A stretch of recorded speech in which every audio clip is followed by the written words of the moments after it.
Welcome to Chi-Town Cigar Podcast, the podcast where three Chicago guys light up a fine cigar and get into everything from sports and current events to hobbies, life's little moments, and everything in between. Whether you're here for the cigars, the conversation, or just some good laughs, we got you covered. So grab your favorite smoke, settle in, and join us for laid-back chats with a Chicago twist. Now it's time to put some smoke in the air.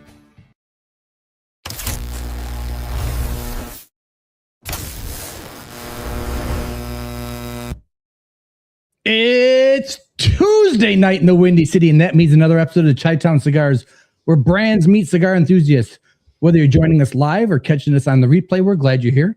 Every week, we bring together premium cigar enthusiasts, industry leaders, brand owners, master blenders, and the people behind the cigars we all enjoy. So pull up a chair, light your favorite cigar, grab your favorite beverage, and let's get going. What's going on, guys?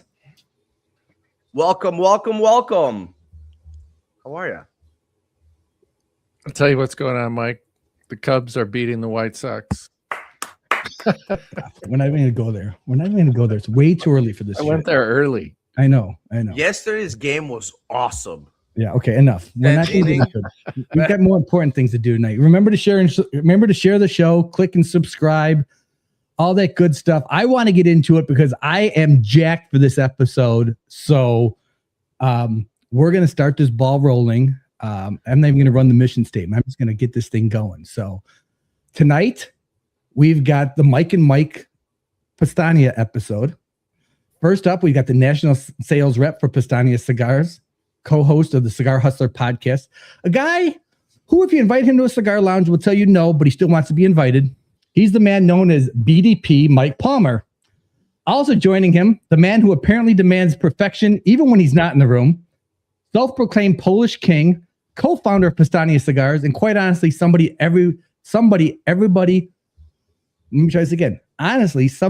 every cigar smoker eventually wants to sit down with, light one up, and have a conversation with Mike Szczepankiewicz. Let's bring him in. What's going on, guys? Hey! Oh, you made it. I got your name. I almost missed it. I got the time wrong. I thought I had another hour. No, it's now. Like, oh shit. So we're at the bodega for the pre-industry stuffs where we're hanging out this evening. Yeah, Mike is in Nicaragua for anybody that's tuning in and doesn't tune in. Yes, live from Nicaragua, and it's national sales manager and not rep, but let's let that go. That's fine. Sorry. That's all right. He demands perfection, like you said, so we don't want you to missay something. And I'm not self-proclaimed king. I've never named myself king. Not at all. That's something that Palmer does. He demands we call him that. I know. Every day. How do I get this right? Repetitively. Repetitive, yes. Because I'm king. Majesty, Your Highness. That's correct. He used to call me the hand of the king for a short time. I did. That was good. That was Maybe wear the little pin from the show. Game of Thrones. Game of Thrones. Oh, that's funny. Yeah. If you're tuning in, expect this show to go anywhere other than off the rails. You're mistaken. This is wrong. Yeah. It's definitely. We're gonna cover a lot of ground. We're gonna cover a lot of ground today. It's gonna be in depth. Right now, Palmer is throughout this show. He's gonna tell you that Esteli is amazing. That there's leaves everywhere. That it's so fun. There's garbage everywhere. There is garbage everywhere. There's garbage everywhere. Yeah, it's true. It's true.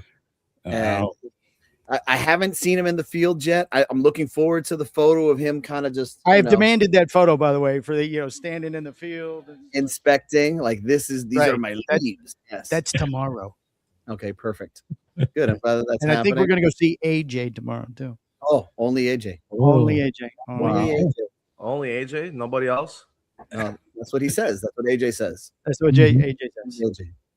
I made that joke. There was somebody from here talking yesterday, and we were mentioning AJ, and then I sort of under my breath said, "Only AJ," and the guy turned around and looked at me and went, "Huh?"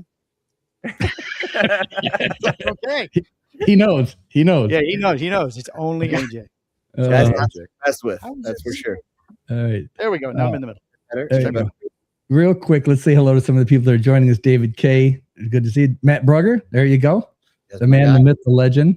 The one who turned me on to Powstanie. So yes. T-Money. The real T-Money. The real T-Money is here. That's right.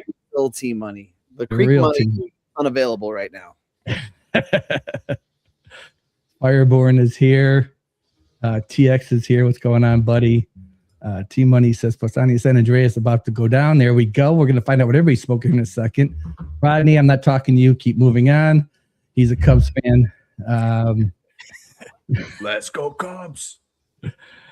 Impatiently waiting on the SBC 26. We all are. I owe him a box. Bro. He got a tattoo of the Powstanie on his arm, and he's granted a box. Yeah. So he said, "Would I be asking too much if I got an SBC?" And I said, "No, man, I'll hook you up with the SBC box, no problem." Nice. So he's We got have one the of official David Hasselhoffman here too, as well. Ooh, Man, Wow. You got some legit people in the got some building. celebrities in here, guys. That's it. Sammy Flo, the Barber and Cigar Company, is here. Wilson is here. Wilson's a great guy. He just opened up. Wilson is opening up a cigar lounge in Nashville, Tennessee. Don't do it. What are you doing? Or give me a call, one or the other. He will definitely give you a call because Wilson is a good friend of ours here from the Chicagoland area. He's moving to Nashville. He's opening up a lounge up there. It's a beautiful lounge, private. So yeah, definitely hook you up with him. Falcon's first time caller on a rare pink. Oh, okay, there we go. And Brett Macario. Ooh, Powstanie Mafia is in the house. Wow, we We got the roll call going on today. That's it. Beautiful. Yeah, I love it. What is everybody smoking tonight? Marty, what are you smoking? I am smoking. I'm gonna run and get one. I frantically set this up real quick. So Go let me ahead. go grab my. Oh my god, so Oh, you unprepared. stop both. Well, I could grab the 7 Fumas I got over there on the table, but they're all in various stages of roll. Excuse me, we're using Fumas in terms. Let me go get my Fumas, yes. Yeah. I'm in Nicaragua, Michael. Excuse I me. in with Hector Alfonso last night from Espinosa.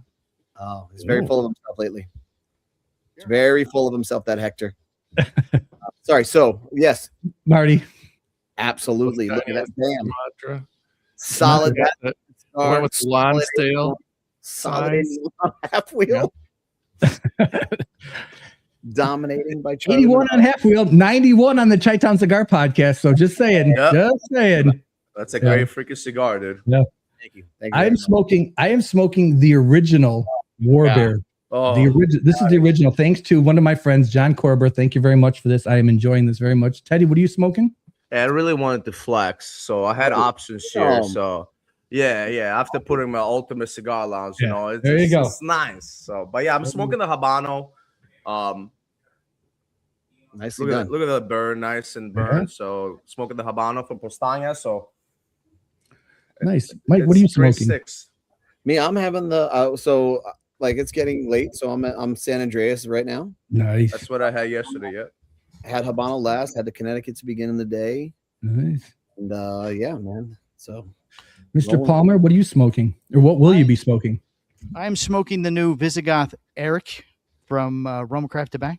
Oh, No. I just put my 5 Pumas down. Excuse me, as a taste testing blends. Skip Martin handed this to me. He goes, "Here, have this." Yeah, name Did he drop. through a zipper of his jeans. Said, "Here, take this. Use your mouth." He's throwing his back out because he spent the evening with your brother. So Oh, he blew his back out. Oh my goodness! In the pool? no, putting his pants on.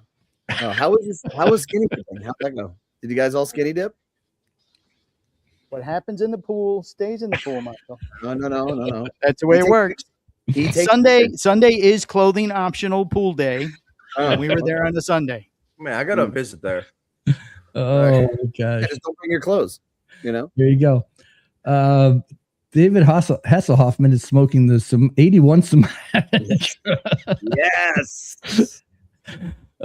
T Money says Mikey's such a generous person. BDP I mean, you is didn't fan. have to scar your body to get it, so it's not that generous. But I mean, I did it too, so Yeah. Did I still owe and you the a buck? bear. I have the war bear too, Mm. which I didn't get a second box for. Just saying. The check's in the mail, buddy. Oh man, Post dated third party out of state check. there you go. Right. There Just you like go. the paycheck. Same way the paycheck comes. What paycheck? You're getting Exactly. paid again? That's ridiculous. Well, Greg So- let me hold his wallet for a few minutes because it got heavy. So I took a look. Look, Mike Z is legitimately funding you. Look at him. He is decked out in the gear. I am. Oh, look at that. If I only had the hat to match the shirt, next year we're going to PCA. We weren't able to make PCA this year because we're too poor. We're trying our best to make it next year. So watch out. So Actually, thank goodness. I definitely recommend going, man. It's a good experience for me, guys. Yeah. Will you just shut up 1 second, Palmer? Jesus Christ. I haven't done a podcast in 4 or 5 days. I got a lot to say. We good now? All right. So I honestly think you should go. I think it would be good for you guys. I mean, it's a good experience. If the first time, have you ever gone before? No. So the first time it's like drinking from a fire hydrant, right? You're just kind of like awe and like, this is wow, there's just so much and this is incredible. And then like the next couple of years that you consecutively go, like it's like you find the man behind the curtain. Mm-hmm. You're like, okay, I got it. I see it now. I understand. I like hanging out with these people. They're okay. These people, they're cool. Like you just get your little rotation in and you're good to go. So yeah, we're working our hardest to try to get there. So we're planning on it, and we should be there. So yeah, I did even have the BDP 4th of July shirt too. So it was nice. Yeah. Couldn't have worn that tonight, huh? Dirty in the laundry. You wear it all the time. Faded. It is. I wore it out. Right. I was more of this shirt today. I don't know. It's just the way. I was about to smoke the BDP, but I didn't know you would be here. So smoked it 2 days ago, so I had enough of it. It is like an old married couple, Matt. You're absolutely right. It is. You're absolutely right. So, just to fill people in on some background, as we're talking about the Sumatra in the 81, if people don't know or haven't heard, the Sumatra was reviewed by Charlie on Half Wheel. Mm-hmm. Gave it twice technically. Yes, gave it an 81. But I will tell you, and I'm going to sort of leave this. If you're not part of the Cigar Hustler Patreon, you need to go be a part of it.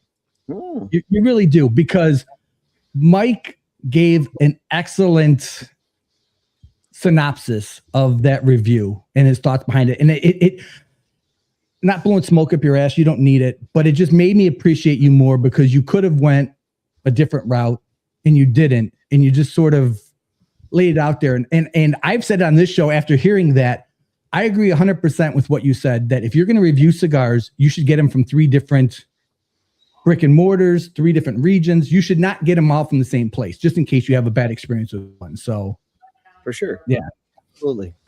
Oh, now he's buying. I think it's the name. Skip is wanting to watch. Oh, so just like Sunday night, huh? Just like Sunday night. Like Sunday night. Right. Just like Sunday night. I like it. Yeah. That's how he threw his back out. He got a little excited. I'm stealing something from your guys' show, but I have a video to show, because I'm just curious as your guys' take on this video. Okay. This will be fun. I like this. Yeah. So hopefully you guys can see this. I'm not sure if you're going to be able to see it or not, but this is the Nashville Zoo. All right. Okay. And let me see if I can play this for you. Oh, it's Terrence Riley. Uh-oh, here they come.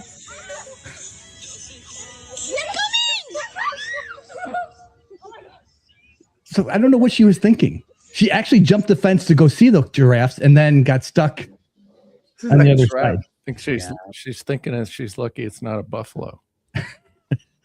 Now, you guys said something, and I'm just curious.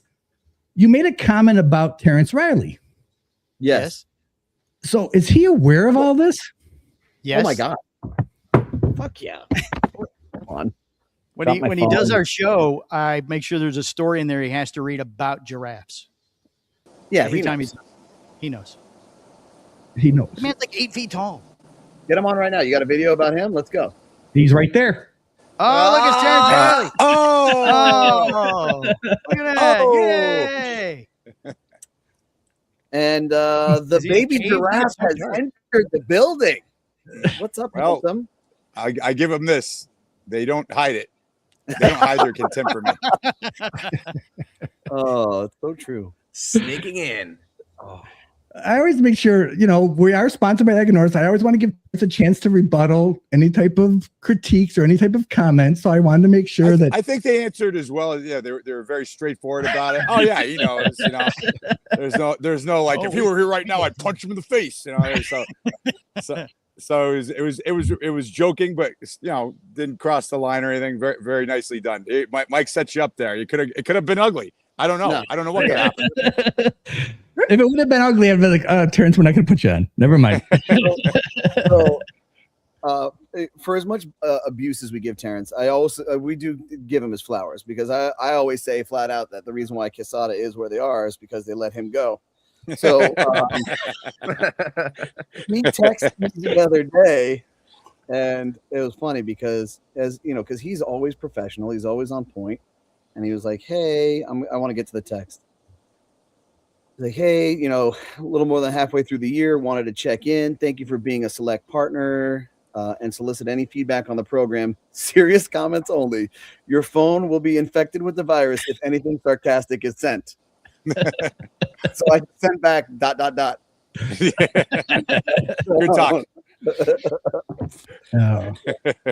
So yeah, man, but look, you have to rib everybody. You gotta have a good time. Like you have to, yeah. For sure. I get it. If you dish it out, you got to be able to take it. That's the only way. Yeah, absolutely. So I do my fair share. Exactly. But like Terrence is sharp, and he's not sharp. He's sharp because of the people that he's around. Like they always kind of level you up. Like Jeff. Do you guys know Jeff Groover? Yeah. Mm-hmm. Jeff Groover is like one of the kings of heckling, right? Yeah, he's clever. And Terrence gives this man money. not willingly. Yeah. It won't work otherwise. Yeah, it's true. So there's that. I mean, that's incredible as far as I'm concerned. Yeah, absolutely. It's funny. Yeah. I don't travel with him as much as I used to, and I don't blame you at all. Yeah. Well, it was only so much I could take, but like when I was traveling with him a lot, it got to the point where it was like almost like a routine places. Like it would go back and forth, and like it was almost. We had a retailer that was like, "Listen, I sell whatever cigars I sell. I don't even care that much about cigars. I love the shtick you guys have. I'm going to be carrying Aganorsa. I just sell me whatever." He literally just bought because he enjoys like watching the back and forth. That was it. The shtick that is Terrence and Jeff. Awesome. That was it. Yeah, you have to ask Jeff. I can't remember who the retailer was, but he was like, "Listen, we're going to bring you in. I just like the shtick. You don't have to sell me on the cigars." So are you going to be releasing the 750 gauge? It's done, buddy. Tom has, I don't know. It's called the Pyrrhic victory. I don't know if that's winning, but yeah. Tom won. Goodness. So it wasn't called the butt plug. Okay, got it. I literally told him if you look at the one he just did, it says enough is enough on the side. He wrote that for me because I told him if you do an 11 by 110 or something, then we're going to be tempted to do 12 by 120. Just come out with something that we can stop this. And that's what he did. 13 by 130. That's why. And you let him win. It's a Pyrrhic victory, I assure you. You never I 150 for you. Let's go. No, don't encourage him. Do not encourage him. I think it'd be great. It's a lot of tobacco. It's a lot of tobacco, dude. That's a lot of tobacco. Lob in some filler and keep it light. Who cares? There's a lot of people on this show, man. We got a whole bunch. We try. We're trying to pack them in. Trying to get your money's worth. I feel like I've jumped in here. I've hijacked the show. I feel like it's wrong. Well, we appreciate you jumping in and combating this giraffe comment. I'm glad everybody's on. I didn't really combat it. They were basically like, yeah, we call them that, and I went, yeah. Yeah, it's true. Yeah, it's true. Yeah, that'll teach us, Terrence. Thanks so much. There you go. All right, put us in our place, Michael. What do we do now? All right. Thanks, all right, guys. Your neck up. Be good. Have a good night. All right. Take care, Terrence. All right, time to go. Bye. We never leave. Jeez. This is Time to go feed the giraffe, Terrence. Time to feed the giraffe. I was talking to him this week. I'm like, do you have like 5 minutes to pop on the podcast? He's like, absolutely. I'm like, okay, good. So, but yeah, back to you guys. where were we at? Oh, we were talking about the Charlie Minato review thing. Yes. So, I mean, I just think it was perfect. I just think you're, and it educated me. It really, truly did. Just listen to your podcast and listen to the Patreon thing. It was just like, okay, yeah, and I've said it here. We review cigars. Our reviews don't mean squat. Try a cigar yourself. Don't listen to what somebody says and make that your final decision. Absolutely not. Man. I think it goes to movies. You went and saw Spider-Man, and Greg saw it. Triple G saw it. Oh, did right? he? Right. Yeah, maybe. And you liked it, and he didn't like it, right? Oh, I didn't like it. Mike didn't like it either. Okay, well there you go. All right, then don't. It's terrible. Oh, you saw it? You saw it. So wait, I didn't. I haven't seen it yet. No, I haven't seen it yet. I heard mixed reviews. So yeah. I didn't think it was terrible. I just think that there's a couple things about it that just don't track for me. Number one, I still have no idea who the hell the bad guy was. I don't know. And who it was, they carried on, right?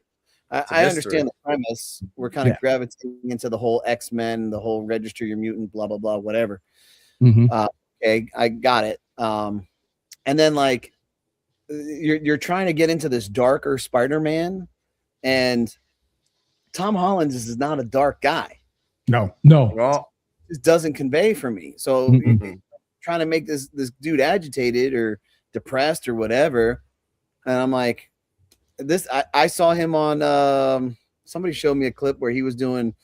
It was like a karaoke thing where they dance and they sing and you lip sync. It's like a lip sync thing, and he dresses up like Rihanna, and it was amazing. It was incredible. It is. I'm like, he used to be a ballet dancer. Yeah, I believe it. So like, there's just no way, like, I'm sorry. Okay. You're mad. All right. I get it. Yeah. So. There's some people that just don't make good enemies or good villains, I guess. So yeah. And like, I'm just tired of the Hulk getting his fucking ass kicked all the time, man. He's one of the most powerful beings in the MCU. Oh, look. Oh, he just fell off a building. Oh, okay, great. Spoiler alert.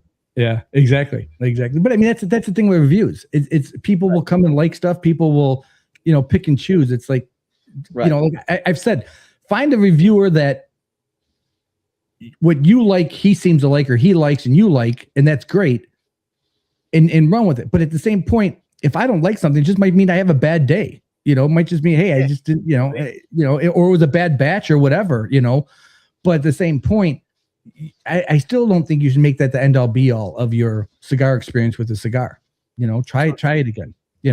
So I can say that the draw on this is perfect. So yeah. How's the construction? Good. Construction, very good. It's all standing. Burn line, not a problem at all. Look at that. It's amazing. It's beautiful. You got it from Charlie. I think I got it from Small Batch. Mine's coming. I gotta say this too. I've ordered from you guys before. I've ordered from Cigar Hustler before. The other day, I'm doing something in the yard and I get this text message, and I'm like, "Is this a scam?" And I want to read this text message because I was like, "This has got to be a scam" at first. Yeah, it is. We're trying to get you on your warranty. Fishing now. Yeah. We're trying to get you to click the link. Well, so first of all, it's your UPS process has been your order has been processed, UPS tracking, yada yada yada, and then all of a sudden it says we priced the pre-order a little too high. I adjusted the price and refunded you the difference.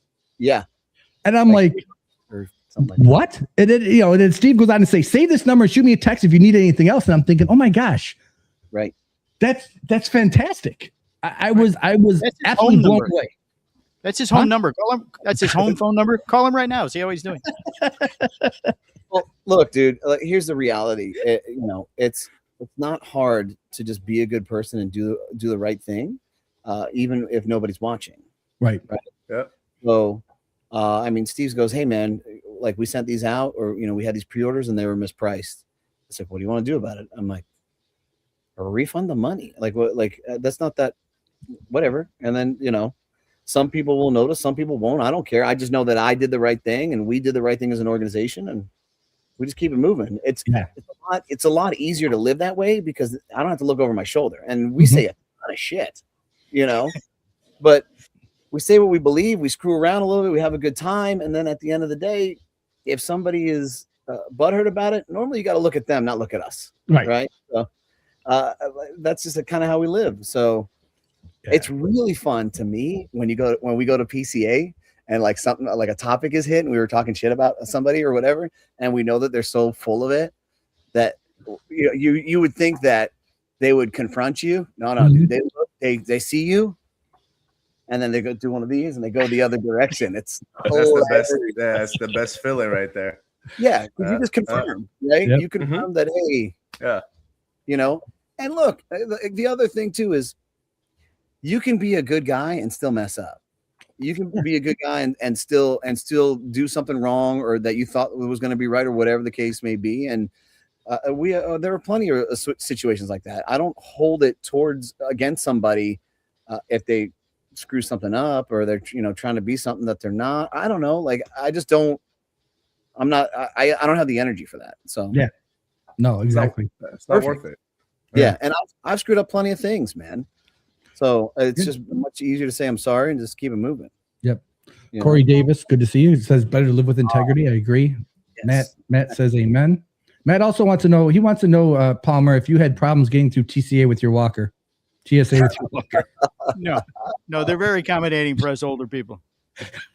I have a senior access patch, and I park right out front. Get the person who wheels you right up there. Right? Oh yeah, just like at the airport. Yep. I do want you to know I did try defending the age thing.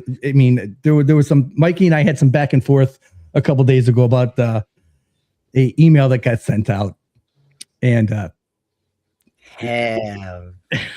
That was on purpose, so it was have. It's part of your 357 mistakes, I guess, that he says you make to his one. Correct. That is correct. Part of the charm. Exactly. Read the emails. Exactly. You never know what I'm going to do. It's an adventure. It's an adventure. You never know what you're going to do. So, is this an email list you can sign up for? It's the cigar hut, for the shop. For the shop. Oh, okay. Yeah. There's one that goes out every day. They alternate between online and in-store promotions. Mm-hmm. So, Mike, send me your email. Sorry, I'm still talking, Michael. Oh, I'm very sorry. Send me your email address, and I'll add you to it. Okay. Yeah. All right, Mike, please continue. Can I go now? Can I speak? Yes, please go ahead. All right, so Mike has accumulated these jobs along the way from every little business. Like he has to. When I'm walking in the door, he's usually setting up. He's getting his emails out of the way, and then he goes downstairs and he sets up for the podcast, and then he obviously does all the calls for Powstanie and Poshik. So, and what's even cooler now is I have the ability to track if he's contacted people.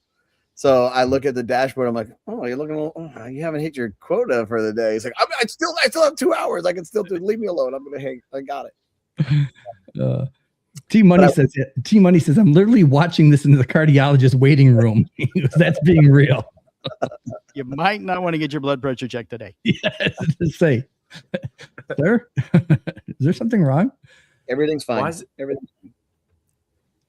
I'm okay. So I guess the question I have, and then I'll turn it over to you guys to ask questions. But is there ever a time, Palmer, that you get a text from Mike that you go, oh shit, what did I do wrong now? Anytime at night. Anytime it goes off after we've all left the office, I'm like, oh, shit, what did I do now? It's never, you did a great job today. Attaboy. It's always. That's not true. You get nice ones sometimes. Come on. Greg's the good cop, bad cop me. Greg's usually the good cop. He said a lot of nice things on this trip. We've only been here 2 days. But Mikey's more the have. Look at this. Because I called him out. He made a mistake on something. So then he went, oh, well, look at this, asshole. And then he called. He called us in Nicaragua so that he could say that. Yes, I did. No, that's all he did. He goes, put me on speaker, Greg. Palmer fucked up the email blast. Okay, I'm going to go now. Bye. He released the show a day early. Yes. And Sunday. That didn't hurt anything. Well, you did no thumbnail today, so we're even. Not only that, I was 2 hours late. I forgot to do it last. And no description for the show either, just the timestamps. The thumbnail screwed me up. The thumbnail absolutely screwed. I'm like going, where's it at? What? I'm looking. I'm like, where's the? There's a fly. There's a little Central American fly attacking. Welcome to Esteli, baby. Yeah, no shit. Flies are everywhere. Goes with the trash, you know. You should fumigate. Yeah. Well, they don't do it. It's not for flies, unfortunately. Right. So yeah, so like I woke up this morning and we woke up early because I had to go to South Florida and back, and I'm in the shower. I'm like, oh shit, like I forgot to do the show last night. So I'm frantic. We're trying to get the kids ready to get out the door and all this other shit. And I'm like, oh my god, like, but it wasn't too bad. It was only 2 hours late. So people are calling and texting me here. I'm like, what do you want me to do? I almost don't want to. Yeah, I'm almost inclined not to put up the next one for tomorrow. Just just hang tight for a little bit. Did you pick that up? Did you pick that one up? What's that? The hard drive for today's show? I'm curious. Yeah. We had 2 guys from the shop fill in for both of us, so it's just Phil. It's just Phil. Oh my gosh! Oh, that'll be priceless. So so I got the file. I'll handle it. Don't calm down. It's either going to be so good we don't have to do it anymore, or it's going to be so bad it's going to be hilarious. Yeah, exactly. Right. I'm leaning on the so bad, but we'll see. How long you guys been doing it every day? How long it's been now? Has it been a year? No, almost. I think we started. We decided 2025. And really start sometime in 2025. Every weekday. Yeah. So, that's incredible, dude. Every day, I give you guys medals for that. Thank you. Yeah, that's some dedication. Not a lot of podcasts do that. Yeah, I mean, Palmer really wanted. No other podcast does that. Yeah, well, not in the cigar industry, that's for sure. No, not in the cigar industry, absolutely not. Yeah. I'm sorry. You started to say something nice, Michael. I don't want to miss that. Who, me? Yeah, you started to say something, Palmer, something. I forgot because you interrupted me. Right. Yeah. No, it's nice because I start my day every morning, and it's the first thing. I light a cigar and turn that on in my office, and away I go. So I will disagree with something you did say on the Creekside interview, though, that there's no money in gasoline or no in the gas business, station business. Okay, tell me how to make money. I don't know about the gas station business, but I'm in the fuel business, so I know the profits on that thing. And holy cow, it's well, you're one more degree in. You know what I mean? Yeah. You're the end all. I'm the middle guy. I'm the middle guy that's bringing the gasoline to you guys. So I know. Right. Yeah. It's a gangster. Yeah, that 4 o'clock drop makes all the difference. Oh yeah. Oh yeah, it does. Yes, it does. Yes. When did I get the gas? Was it drop before or after? Oh, I don't know. Yeah. If you say I don't know, that means I got screwed one way or the other. Hey, David in the audience said Teddy has a hard time showing up once a week. We are lucky if Teddy does show up. Teddy is sort of our Phil. I'm the third wheel. I'm the third wheel. Make him wear a mask. We just don't make him wear a mask. So yeah, we could. People love it. You should give a mask. Yeah, you're missing out. You're missing out on that. I bid on the one, and I can't compete with these guys. We don't have that kind of money in this podcast. Chris Weiss is trying to get them all. Like he's got Pokemon cards to get or something. Well, the last one, it started to get closer to that buy it now button, and he just ripped it. And so I made adjustments for the next one. I made sure that after the first bid, the buy it now goes away, and I don't care. I don't care if the sale price goes below the buy now price. It makes no difference to me. But I like the competition of it. It's more entertaining. Like Lance started going at him a little bit, and that's where things get fun. So I'm not going to let anybody hit the easy button as much as I love these guys. So that's a great idea. Whoever came up with that idea for the auction? I don't remember, but I'm glad they did. That was you. Yeah, there you go. Was it you? Right. Well, we have a fan on the. We have one of our fans now produces the mash for us, so we're trying to find a way that we can pay him. Yeah, he's here. Yeah, right. Yeah. David Hasselhoffman. That guy. Yeah. And his mind is just where he comes up with some of this stuff is just like going, holy cow. Well, they're amazing and they keep getting better. Yeah. You should see the 2 that arrived this week. Oh, really? Oh, I was going to say we haven't got any new ones yet, so they did. They arrived this week, huh? Yeah, they're really good. Yeah, it's cool. And I don't like, and in the same fashion, right? Like, I know that it's not a ton of money, but if somebody's going to spend their time and energy doing something like that, I told them, like, listen, I want to at least pay one way or the other, right? So charging what you think it's worth, make sure that it's not your cost. And then David was so gracious, like, you know what, dude, it's just easier if you just give me a credit to the store. I'm like, okay, I mean, we can do that, but in the same fashion, I always say to him, like, look, just tell me when it's, hey, I got enough credit, like I'm good, just go ahead and send that. Go ahead and send that now. I'm like, okay, no problem, dude. I say if he's married, his wife is to say there's never enough credit. Right, exactly. He's asking him, "What are you making now? Is that a penis on the front of that? What is that? Why are you making a unicorn mask? What is going on in your private life? Is that for our grandchildren or something?" No, there's this guy that's on a podcast who likes to wear a mask. My daughter saw the unicorn mask. She's like, what is that? How did that come up? How did that whole mask thing come up? Palmer really wanted him to wear a mask. It's like one of his. Yeah, it happened years ago. I think what happened was he was never on camera, and he's like, "Oh, I want to get on. I'm going to be on camera." And like he believes in like I'm going to be every household name and blah blah blah blah blah.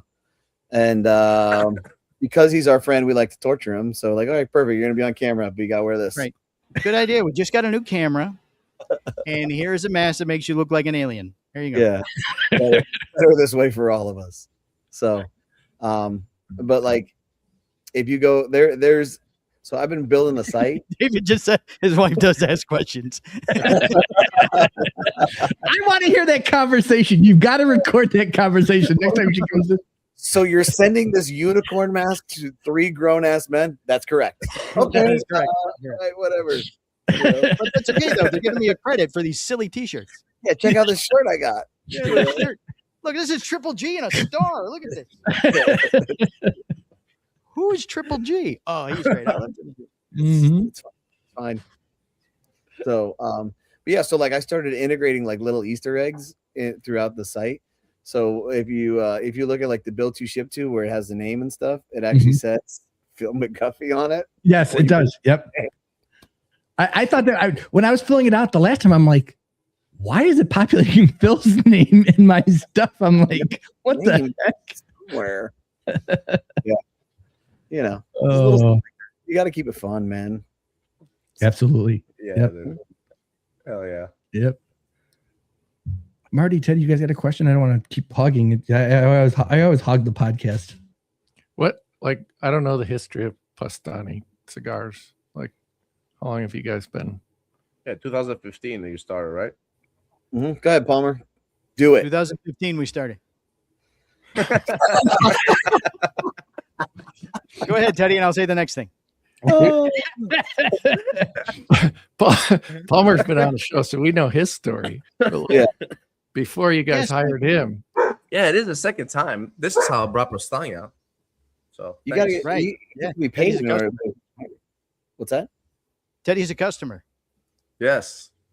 So yeah, I mean, yeah, I saw his collection that he has for tonight. So yeah, I mean, we've been in retail for 18 years, 19 years. And we started like when Instagram was easier to kind of track and build, we became really popular on social media and it was just kind of like in its infancy. And some brands took notice and then some big retailers took notice and they had a problem with that. So then all of a sudden we couldn't get product.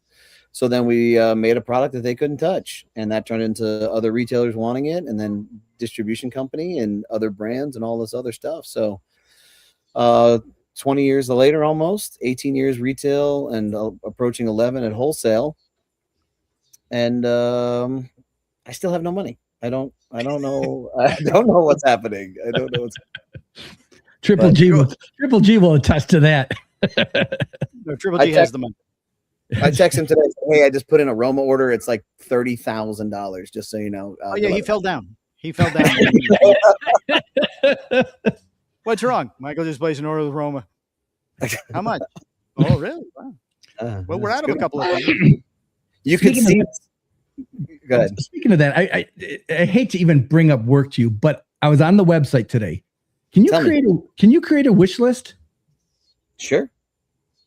There's just some stuff I was looking at. I'm like, oh, I want to, and I'm thinking I got to sort of. I was taking screenshots so I could remember to order these next time I put an order in. I'm thinking, not only that, but so like obviously I've been kind of like habitually been on the site trying to sort through things and like seeing where the snags are and correcting things as we're kind of going. So like this week is way better than last week, and it was hard to kind of rip the button, right? And I wanted to hold off, but like eventually it gets to a point where you're just like, am I holding off because I'm scared of what's gonna, like, how bad it's gonna be, or am I just delaying, right? And it's like, okay, well, I need to just get over. Once you start to identify that, like, okay, well, we're doing this, right? We'll take the hit for the first few weeks, and then we'll continue to kind of pivot and adjust. And so it's getting better, but I would like some of the other things that kind of bother me is I would like the easy reorder button, right? Like if you're a guy that smokes, 5 or 6 particular cigars every few weeks and you just want to go in and hit a reorder, then why you should be able to do that. So it's constantly evolving, and it's going to just get better and better from here. So I'm really excited about it. It's the bane of my existence, and I'm going to write down a wish list right now. So. Yeah, I think it's great. I think again, I listen, I watch. We use Claude at my job. So when you start mentioning Claude, I'm like, oh my gosh, and it's like going, I know the abilities that Claude has. And so it's like, listen to you talk about how you're using it to build your website and to fix stuff. It's like, man, it's AI in the right direction. It's, it's helping to make something better as opposed to the other crap that it's out there doing. He talks to it all day. It's not like he's typing these instructions in. He talks to it. So you come up and he says something and you answer the question. He'll go, I'm not talking to you. Sorry. And then if he makes a request for anything, I always talk to Claude, and like I know as long as he can listen, I go, Palmer's really old and he's struggling to see. So if you could just make the font bigger here or something like that. And I'm like, Palmer just came up the stairs in his stroller, and like Claude's like, oh, that's so cute that he walked all the way to you. Like it's like I just imagine what it thinks of me. Yeah. It's like just a picture of him, getting an IV every day trying to stay alive. It's crazy. What voice did you use for your Claude? Female? I just read it. It doesn't talk back. It doesn't like him that much. Yeah. You know what? To be honest, dude, it talked to me once. I was like, "Oh, that was cool," and then it just kind of went away. And I'm like, you know what? I don't need. I don't need to figure that one out. Like, we'll just table that and just give me the prompts, and we're just kind of moving forward. Does it make graphics? Would it do? Like, could you ask it, like, draw what you think Palmer looks like? No, it doesn't do well with that sort of thing. Right. It does better with data, and but sometimes it misses things too. Yeah. So it's only as smart as you let it be, right? So you better cover all bases, and give you so there was probably like 7 or 8 tasks that I adjusted on the site today, and one of them was like something simple where, look, we like to have the phone number just for that reason, right? So there wasn't a prompt there wasn't a field name or like an article on an order that would make you save the phone number, so you didn't have to, right? But a lot of people already have them on their account and stuff, because in order to create an account, you need to have it. So I said, hey, I'd like to just force this, even though it may cause friction on an order, because I want to be able to text the person, and we want to have communication. That's a customer we want. We want someone that we can have interaction with, that we look out for them, and they appreciate that. So as I did it, then I said, after it was done, I go, hey, so just to be clear, I want to make sure that if a customer already has a customer account, you just created this new field, that they don't jam at some point. And then Claude's like, oh, that's a good point. I should look through that. I'm like, you probably should have known to look through that. Like, I don't think I need to hit the Fable fucking 5 button for that one, but okay. You want to charge me 60 on that poll, but it's awesome, dude. And you just got to kind of mess it up and keep going through it. That's so. Yep. the ironic part about it is that I like to help people. So I don't know if I've said this or you probably heard it before, but I got like 3 or 4 kind of like charity projects, if you will, that my friends are, they're like, oh, it'd be cool if this happened, if I could do this with my business. So I've started to build these things for them. Wow. And then, but what's ironic about that is the majority of them, they don't help. So so you find yourself at this standstill where you have this thing that's 70% built. It needs 30% of input from the operator who's going to use it, and they don't even get back to you. Wow. So yeah, and like I don't want anything. I'm not trying to like weasel my way in to get an advantage or something like that. I'm just trying to make them make more money, and it'd be like, oh, that was awesome, cool, right? But they don't want to capitalize on it. So that's the ironic part of it. Like you said, like right now, you like to help people. Mike, we have 3 mics. Mike the mayor here at the podcast. He smokes every morning. The smoke this, trust me, right? And with all these prices, raising up cigar, brands raising up to $25, $29, $25, you guys kept a nice budget cigar with this, it's a Connecticut, right? Palmer, it's Connecticut, Habano, and Maduro. Mm-hmm. Exactly. Again, I don't have to say anything. Thank you. Yeah. So easiest job you've had. Right. Easiest job I've had. It comes in 3 sizes too. There's a Robusto, a Toro, and a Gordo. Nice. It's really nice to have a company. How did you decide that just to do a budget cigar like this? It's really nice for the consumer. Like you say, you like helping people, and not everybody has a $25 to spend for a cigar, and boom, you're making an affordable cigar. Yeah. So I think that like when you're running a business after there's a couple things that happen, right? When you're running a business and you're in the business 24/7, you're just sustaining the business. You've created a job for yourself and you're just making ends meet, right? And that's usually how you have to start a business. As time kind of progresses, it's important that you don't take money off the top and say, okay, I'm just going to raise my salary. It's important that you reinvest in the business with people, right? And you say, okay, this is what I used to do. I'm going to compartmentalize this, and you're doing this. And that frees up time for you. And when you do that, Palmer, and then I come over and start doing a new job. Yeah, that's what the money's for. So then when you have that time that's freed up, now you could go float in a pool, or you could go and figure out where the gaps are in your business to make things better, right? Mm-hmm. So you start, and what's even greater about that is once you start doing that and around your core of guys, your core of people, they start saying to you, you know what sucks? This sucks. Like, like I can fix this too. And I'm like, okay, yeah, so we have this platform. I say all that to tell you that we had a platform in our store where we had long filler cigars, and they were buy 3 get 1 free. And after collecting data for years and years and years, you start to see that this unbanded set is a significant portion of your business, right? So it's like, okay, like, so this is something that retailers need. Mm-hmm.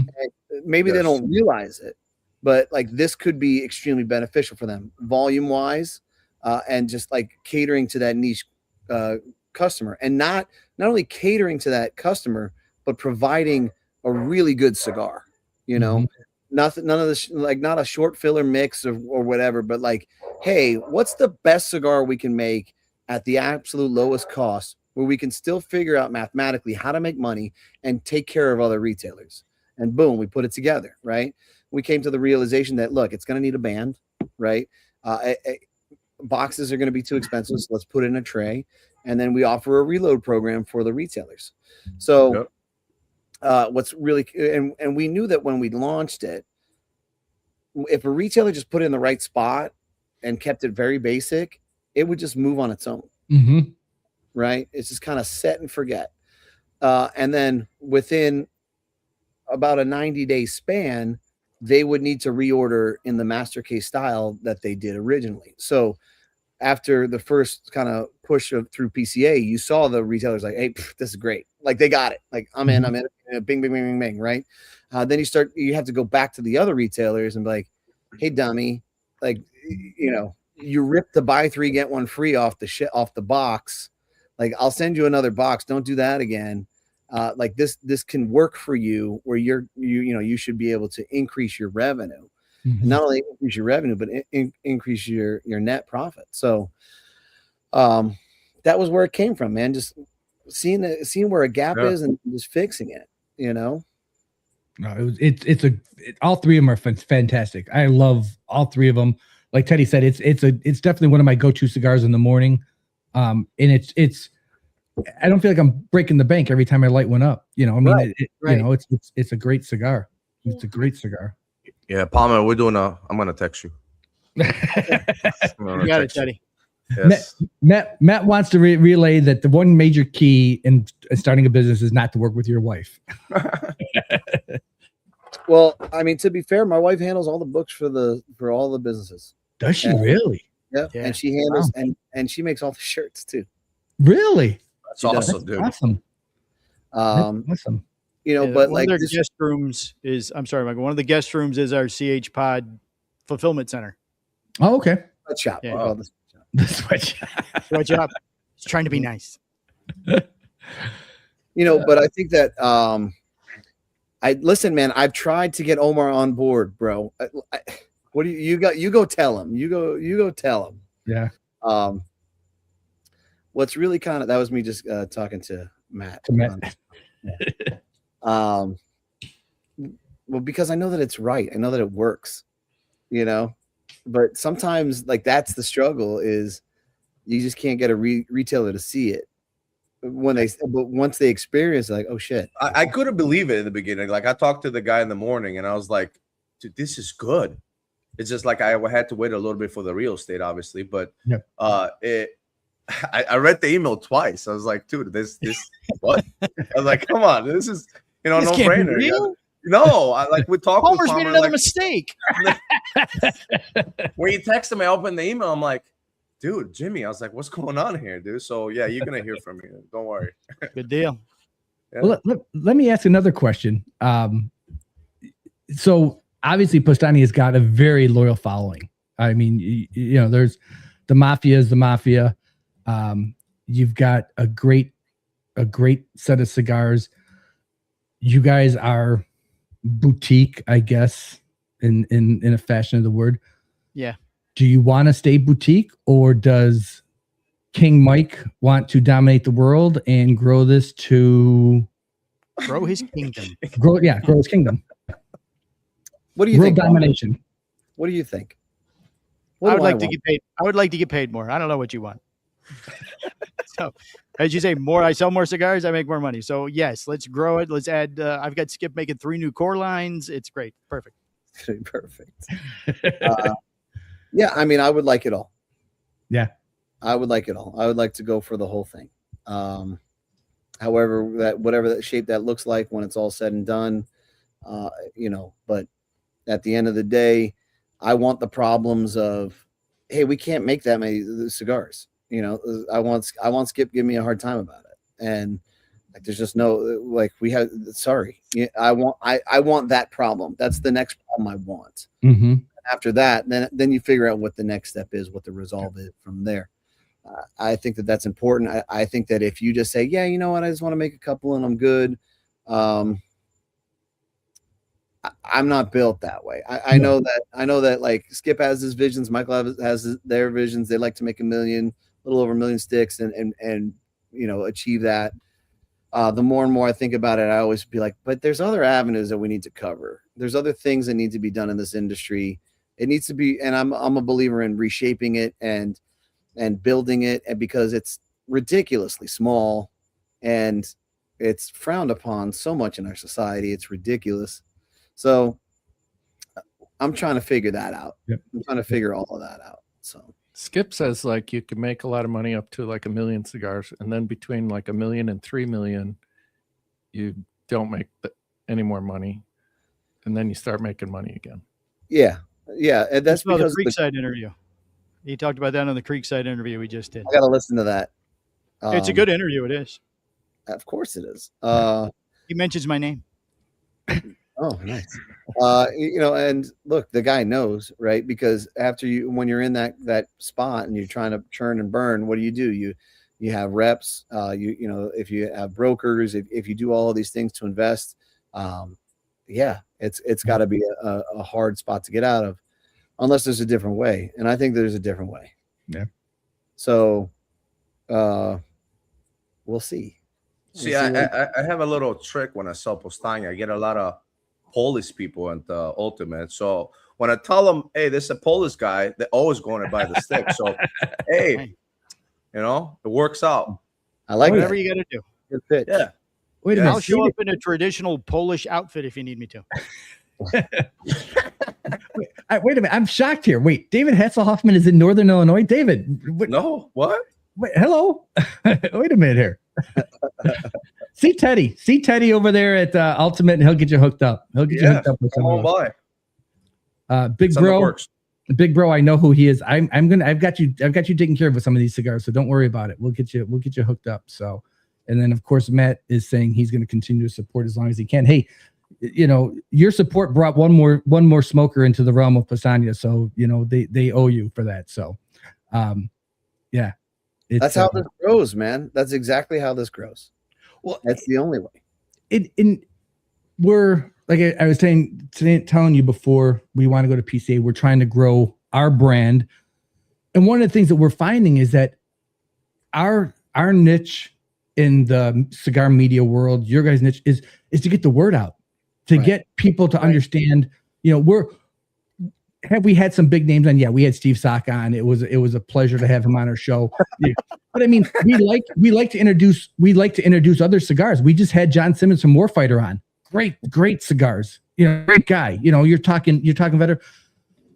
But you got to expose people to this. Some people don't know. And you walk into a cigar shop and they're like, there's no Powstanie on here. There's no Warfighter. There's no Patina cigars. Right. And so it's like, well, if they'd never heard of those brands, how are they going to have a chance to go try them? And how are they going to be able to bother their local brick and mortar to go, hey, I really like these cigars. I'll buy boxes from you if you get them in, and oh, wait a minute. Okay.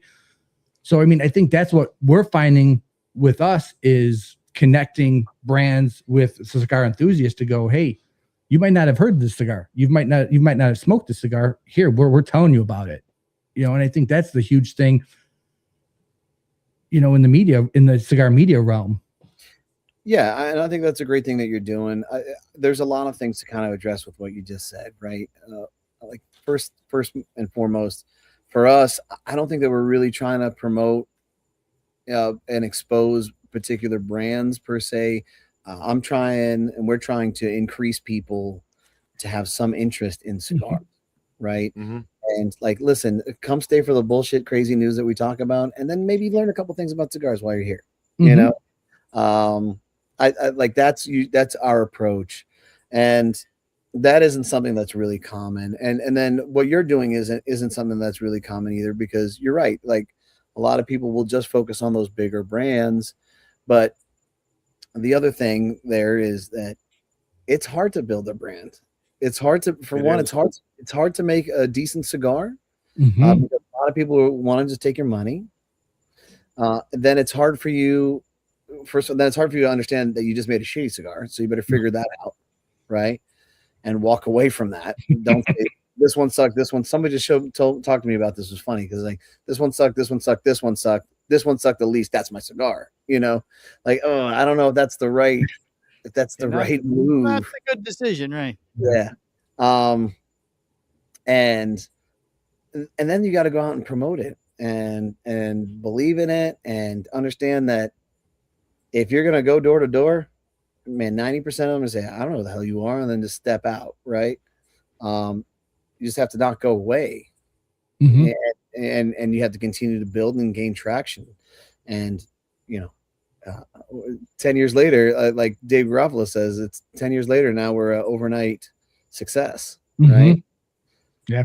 All it took was that 181 to get us over the top. Thank you, Charlie. Thank you very much. Well, I mean, it's funny. I can't. This is typical, but I can't remember the brand that you guys talked about in the show today. But I've never heard of them. It was the one that just got released by Palm City that they're not distributing. Oh, for them oh anymore. yeah, they cut them right.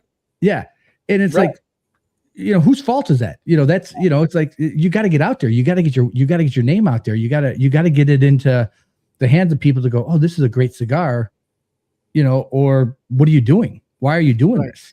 People aren't going to find it on their own. No. It just doesn't. I mean, there's too many cigars in a humidor. It is. Yeah.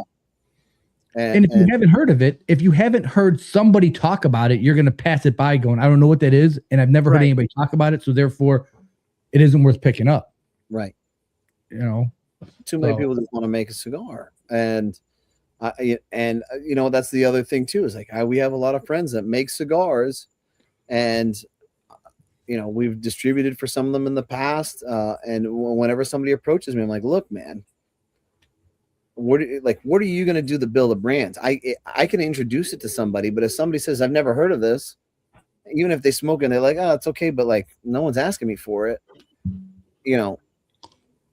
a lot of retailers aren't going to say, hey, this is great, you need to try it, right? Mm-hmm. Even though that you really love those guys, and those guys are important for the industry, you wish you had more of them, they're just not the majority, and and they won't be until something changes, right? So until you see more Creeksides and stuff like that, and guys are excited about cigars, like, oh, this cigar is fire, even if you think it's garbage, like I don't like this one, but they do, they're passionate about it, they believe in it, then someone's gonna say, shit, I gotta try it, Mm-hmm. Yep, exactly.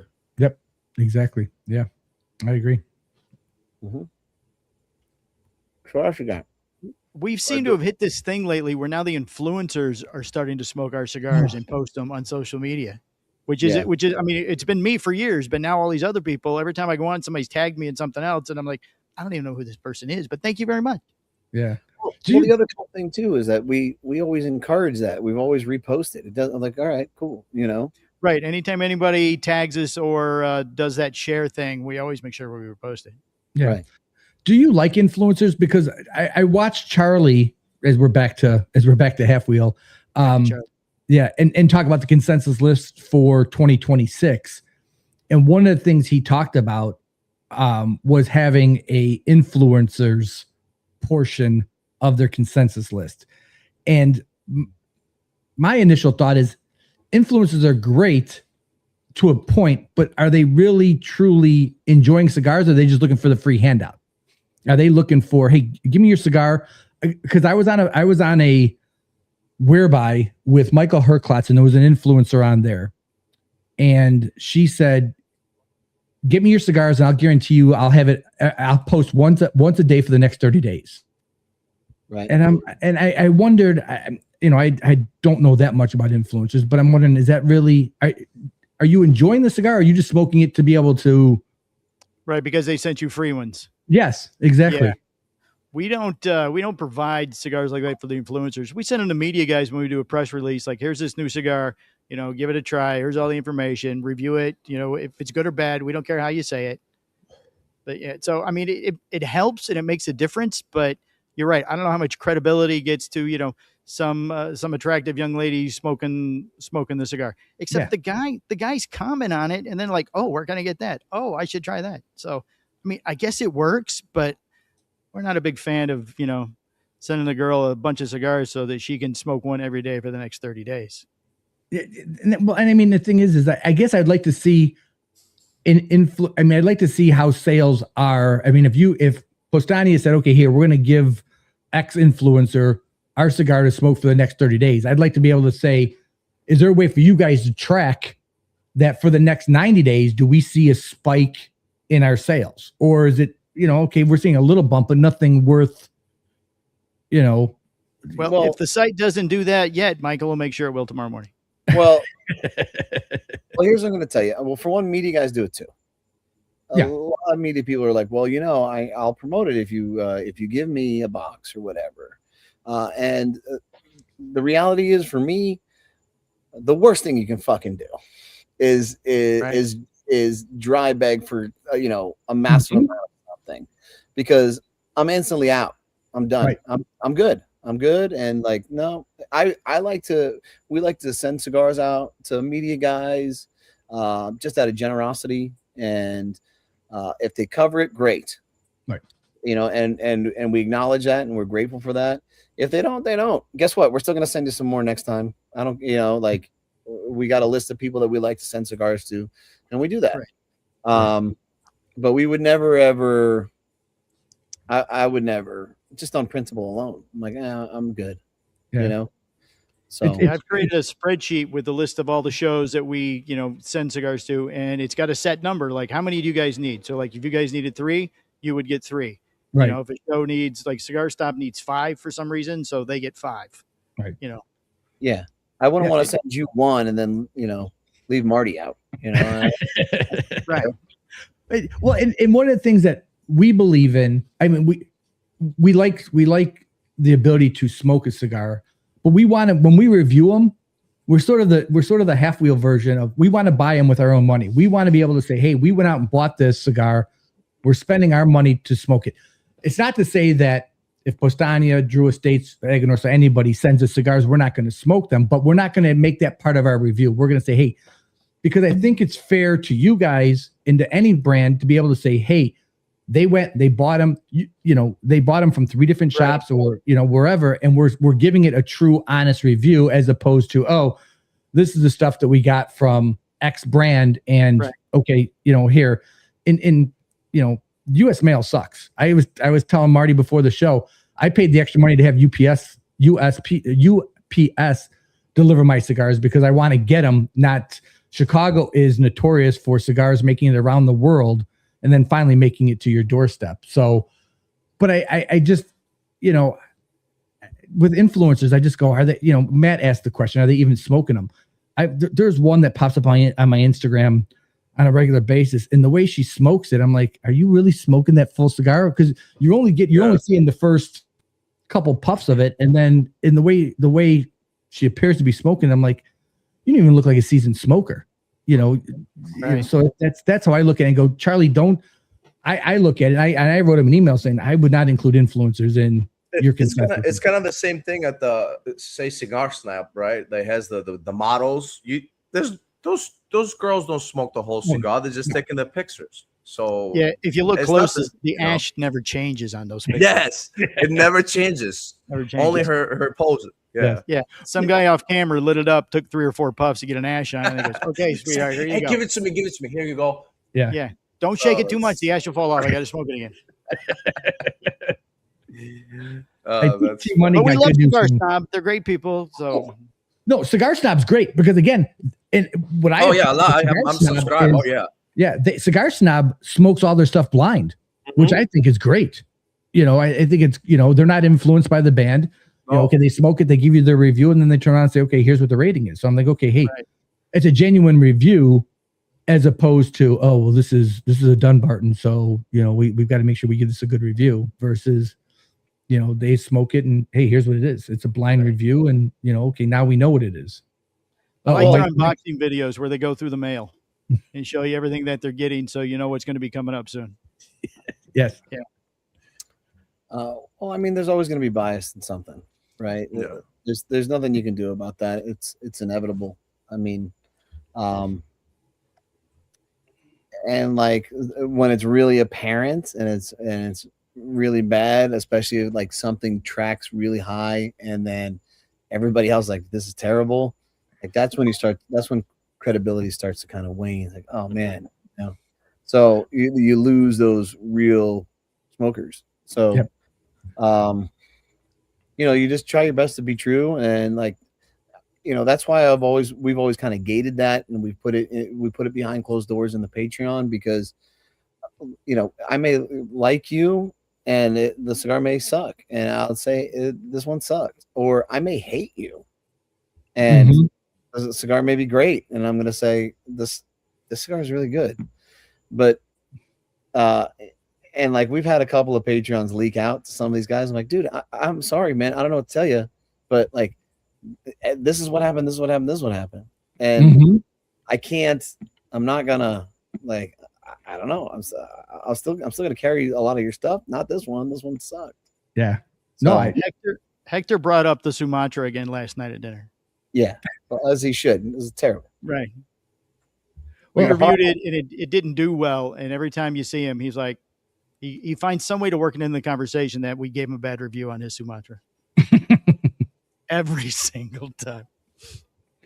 But again, like, look, it's like that. Our reviews are behind closed doors. Like the listeners are Patreon members, and you know, if they believe everything we say and they take our word for it, then yeah, maybe they'll stay away from it. But the reality is, the impact is not nearly as severe as what somebody posting a review on Half Wheel or something like that would do. I was gonna say that. It's not like we're giving somebody an 81. So yeah.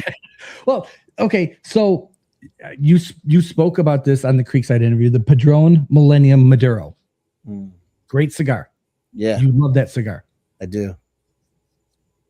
We're not doing what's the score, but Half Wheel gave that an 80. Yeah. Which one, Mike? You said the Padron Millennium Maduro. Half Wheel gave it an 80. Cigar Aficionado gave it a 95. Yeah. So, the My Father Le Bijou, Half Wheel gave it an 80. Yeah. Cigar Aficionado gave it a 90. Yeah, that box press torpedo is pretty dope. Yeah. So, I mean, it's, again, I go back to what you said. Where are you getting your cigars from? Are you buying them from the same exact shop? Are you buying them from, try different three different locations? If you go by Ultimate, it becomes 91. So there you go. Boom. There you go. I think that it's part of it. I think that there's so many degrees to it as well, which is what people don't really think about. The first one that was given to me was for the birth of my son. The guy's name was Eckert, and he was a great dude. He's no longer in the industry. He actually kind of went into like the e-cig thing, and when IPCPR or PCA would cover some of that, and they snubbed him. They just shoved him in a corner, and then he slowly kind of faded away. But he's like, "Hey, man, have this for the, congratulations on your son." And I'm like, "Oh, that's really cool." So I sat down, I smoked it. So there's already that mental connection. Mm-hmm. Right? And then when I tasted it, I was like, "God damn, man, this is absolutely amazing." And the original blends for me, they really are. And the 50th Toro Maduro is a close second to it. I'm like, this is pretty close to that Millennium, close enough where I'm like, if the day's really shitty, I'll go rip one of those. Yeah. There's something about doing that too. I don't know. Like, I know this cigar's way overpriced, but whatever. It's when you burn it, you're like, all right. Like, yeah, okay, like the shit's hit the fan, everything's going wrong. I'm dealing with all this bullshit, but I just burned $50 and they say fuck it. Yeah, exactly. Yeah. Exactly what it is. That's what it is. So it's nice to have those on standby. I think there was like a couple of weeks ago, I ripped 2 back to back on those 50s. I'm like, that was a rough day. But it's a great cigar, dude. Yeah, I love it. I don't like the Robusto. I think the Robusto sucks in comparison. No, yeah, the Toro is better. Toro is amazing. Yeah. So yeah. Did you try the black? No, we got black? Maybe I did. That's a good one. I think too. we might have done it on the Patreon. Really? Yeah, maybe we did cover that one on a day where Phil's not there, so we could smoke something a little more expensive. Yeah, it's one of the expensive ones when Phil's not there for Patreon. Oh, he didn't make it. Oh, is it true that Skip is it true that Skip doesn't like Padron? Doesn't like them? Like, as far as what? Like, I don't think so. He smokes them, right? I don't think that. Listen, there's nothing special about the blend. Wow. And I think that that's kind of where he's like, I would rather not smoke it. I would rather smoke something else. Mm-hmm. It has a distinct flavor profile. It's not immensely complex or anything, but so, I mean, you're asking the Hershey candy maker is like, what do you think about the other brand? It's like, well, I can make my shit right here, exactly. And Skip says he smokes them all the time. He's listening, yelling stuff from over there. Keep him over there. We don't need him taking over. No, I can't go over there because then it's his show. Yeah, exactly. Then now it's 3 hours more on top of this, and Right. I'm going to be. He won't go away quietly like Terrence did. Yeah, exactly. You used a He's yelling at us for giving him shit. you used a saying on Creekside about first class smoking. What was that you said? Because it was gold. You know, it's a shirt. You know, it's. So like a lot of people, they'll feed you bullshit, right? They'll tell you that it's a first class experience and you're paying first class, but the reality is you're sitting in coach. Yeah, that's right.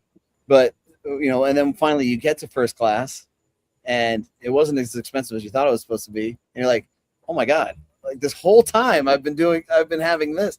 Like that's the thing that really concerns me is, and like what's awesome about podcasts. Especially some of these bigger ones, like you're starting to see some of these celebrities smoke some cigars, but then I start to hear them talking. I'm like, fuck, no, like this, no, who are you talking to? Like, this is not okay. You're not like someone is duping you and you're trying to sound like you know what you're talking about. And like, you have no idea what's going on, So, we gotta get a hold of those guys. Yeah. And we gotta help them. But the problem is that a lot of those guys are going to be tremendously guarded. They're going to think that people are trying to help them to take an advantage, and I'm sure that maybe 80% of them or 90% of them are. Yeah. So. Yeah. I don't know what to do there, man. I don't know what to do. Like that's tough. Yep. Go ahead.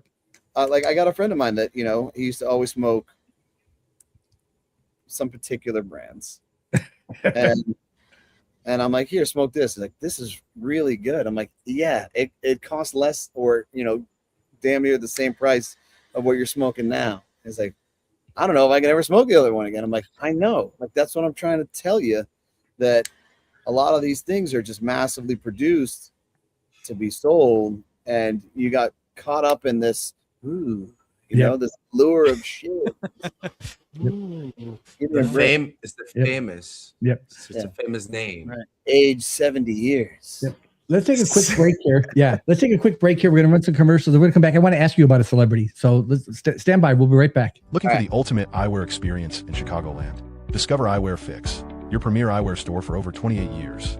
From sunglasses to sports glasses to safety gear, we've got it all at every price point. Bring your prescription, and we'll handle the rest. Our appointment-only office offers a private, concierge-style experience tailored to your busy schedule. Call or text Chris at 630-853-4167 to book your visit and see why Eyewear Fix surpasses expectations. Eyewear Fix, where style meets precision. Get your fix today. Step into luxury at Ultimate Cigar Lounge, where passion meets perfection. Discover a world of premium cigars, hand-selected from the finest tobacco regions. From bold beginners to seasoned aficionados, our curated collection delights every palate. Grab a cigar from our amazing selection, pair it with freshly brewed coffee or fine spirits, and sit back and relax in an atmosphere of elegance and warmth. Ultimate Cigar Lounge, your haven for unforgettable moments. Visit us today and ignite your senses. Ultimate Cigar Lounge, located in Villa Park, Illinois.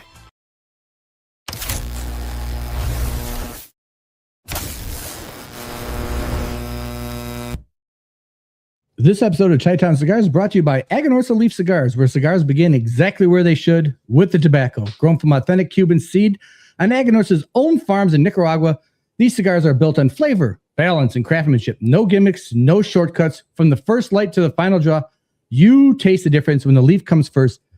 Aganorsa Leaf Cigars, the leaf is our strength. And I got no biceps, so.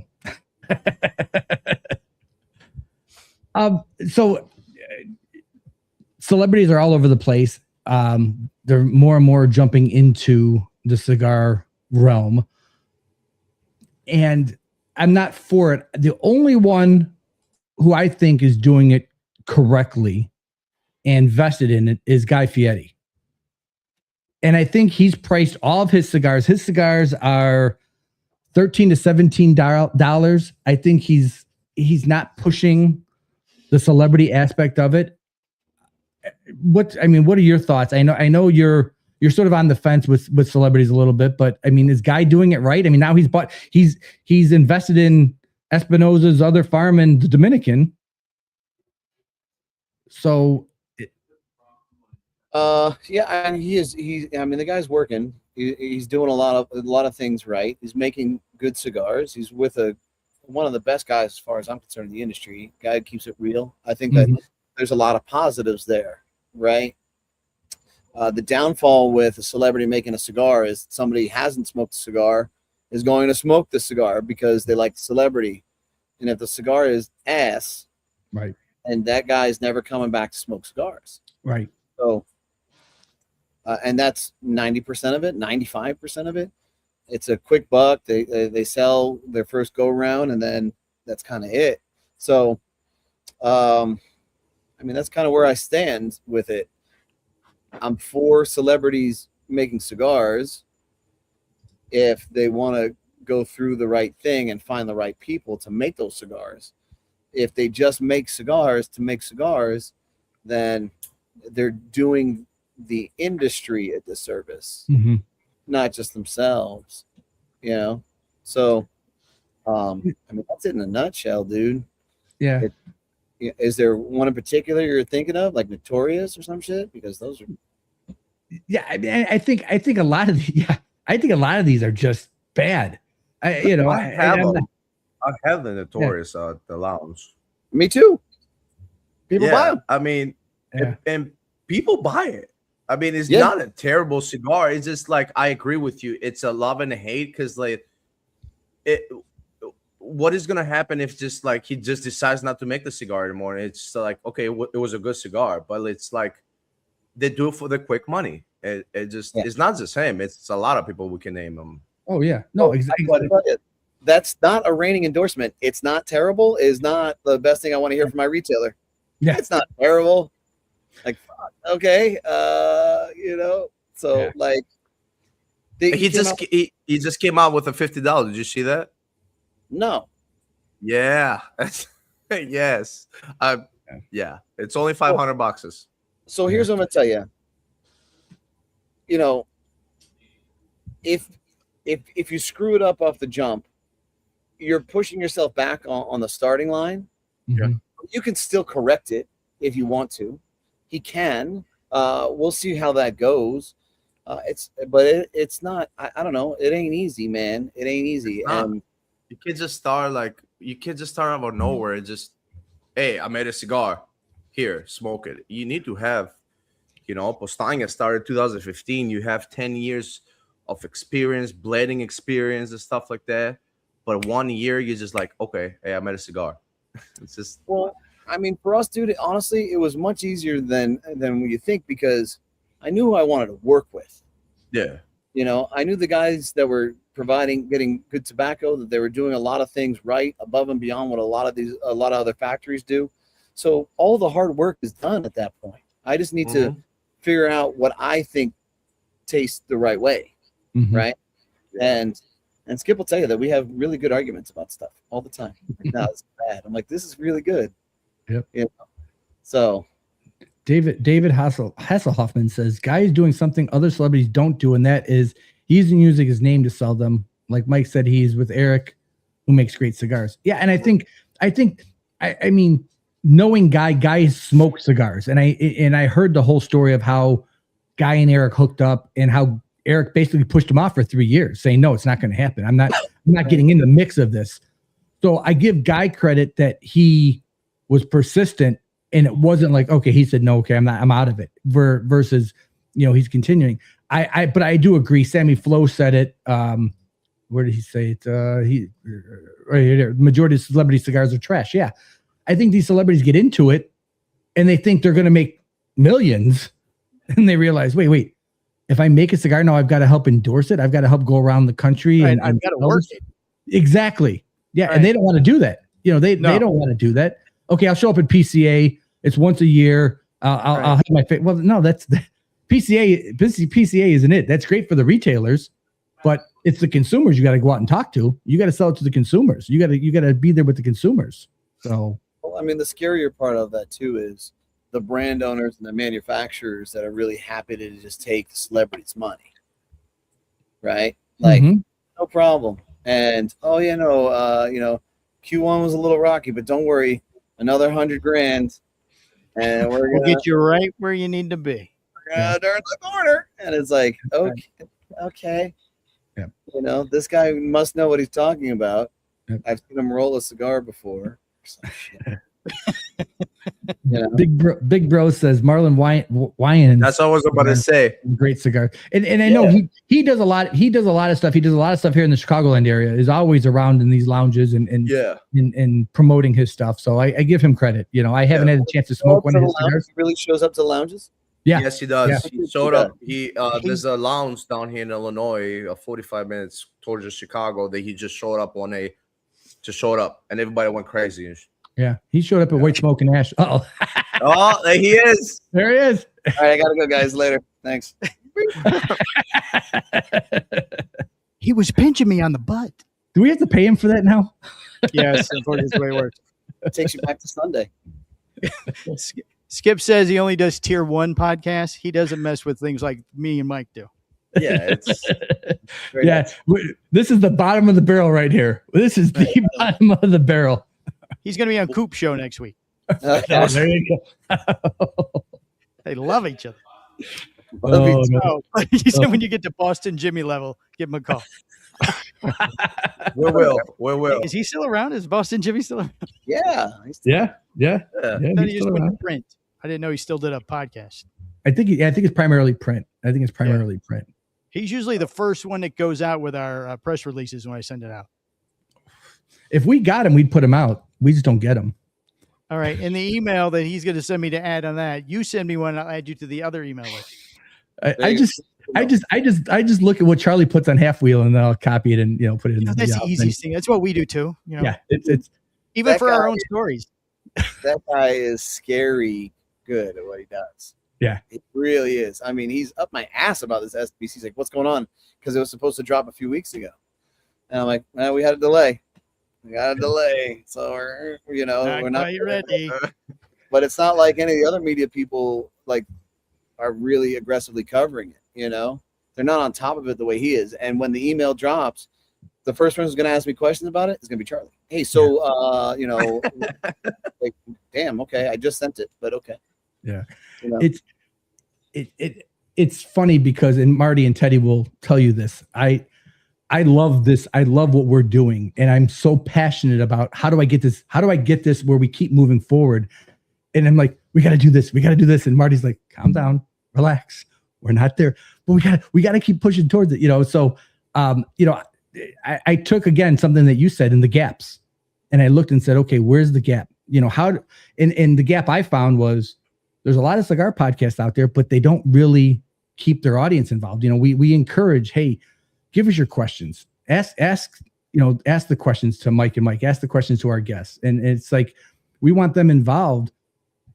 But I just love this. I love this industry. I love cigars. I love the media aspect of it. I sit there and watch you guys, and my mind just rolls every day going, okay, how do we get better? How do we improve? I told them last week, I said, we got to make sure our audio is right because Mike can hear pops in audio that I don't know how he hears. Oh, yeah, no kidding. Right. I'm like, go ahead. He just texted me because his wife turned the air conditioner on. He wanted to know if I could hear it. I did. Right. Yeah. It's important. Yeah. I mean, but that's just the level. That's I want to be the standard. I want to, I don't look.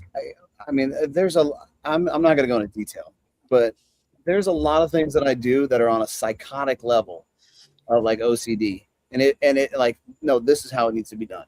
And if you think I'm crazy, go meet the other guy in the other room. Skip is 10x the psychopath. He's already told me what we're doing wrong and how we can change the show. There you go. To suit his listening needs. Just hit. Right. T Money says the heart is good and it's time for a Neanderthals, which is great. Good job. We're glad. Yeah, that's awesome. That's number 2 for me. It's sitting right here. There you go. But it's funny. It's funny because watching your guys' show, I'll see when stuff, oh, you change seating, you change the direction of the camera, you change. Right. So it's like, well, what do they do that for? What's that? Right. What's he trying to accomplish with that aspect of it? And so you start to think about those things. Yep. We brought in a professional that shot that Smoke This Trust Me video that I did. Mm-hmm. He had notes for us. He sat upstairs and we play it on one of the TVs in the lounge. It's on every episode, just rotates. And he started making notes, and then he was like, you guys need to do this. You guys need to do that. Oh, there he is. Oh, there he is. There he is. The Fuma extraordinary. Going great. Yes. It's a lot more complicated than you think to make a cigar. I mean, it's just amazing. 300 hands. I don't, that's what I keep saying. I go, well, it's 200 hands. We got to keep going. But like a lot of the hard work is done in that factory. But, right. But I mean, the work that they do to make sure everything goes right. And I mean, I'm not even at the make a cigar point yet. Right. Sorry, Michael. And again, Skip's a fucking psychopath. You know what I mean? Yeah. Like, and somehow, some way, he convinced this guy to work for him to do like this is how I want to do things, and he's like, okay, so he just goes and tries to, which is great. It's important. It's important to have a team, man. It's important to have good people around you, and it's important for those people to see and understand your vision. So, absolutely. Mm-hmm. David Hasselhoffman is throwing down. I guess Team Money's going to go after the fake Team Money now. So we're in trouble here. So I just started calling them Creek Money. I felt like fake Team Money was too aggressive, derogatory. Yeah. So I just started. I think that Palmer actually said Creek Money one day. So I'm like, oh, that's good. We'll just stick with that. Yeah. But, so Palmer gets a lot of bashing, a lot of yes, highlighting of his mistake. What has he done that you go, oh damn, that's a great idea? Oh man, there's tons. What did you do recently with didn't you do something with the War Bear? What did you do with the War Bear? That's where I came up with the Independence Bear. Yeah, that was great. For the 2000, for the the 200 July. Yeah. Right. Yeah, he comes up with great ideas all the time. We just don't talk about those. Mike, how much did Palmer have to pay you to ask that question? We talk about those. Well, I got some cigars coming. A new T-shirt because he wore out his BDP shirt and a mask. And a mask, yes. And a mask. Yeah, no, he does a lot of things great, and he definitely has. I mean, he brings me ideas all the time, and I'll be the first to tell you that. I mean, and Mike, I apologize, but like the auction was, I know it wasn't my idea. You know what I mean? Somebody said, hey, you should do this. And I'm like, yeah, that's a good idea. Right. But you notice that maybe I don't remember who gave me the idea, but I wouldn't take credit for it. I didn't say, yeah, I thought, why don't we like, well, that's stupid. And then a week later, it's like, an auction would be a good idea. It's like, oh yeah, that sounds great. We should probably do that. That may have happened once or twice. That's true.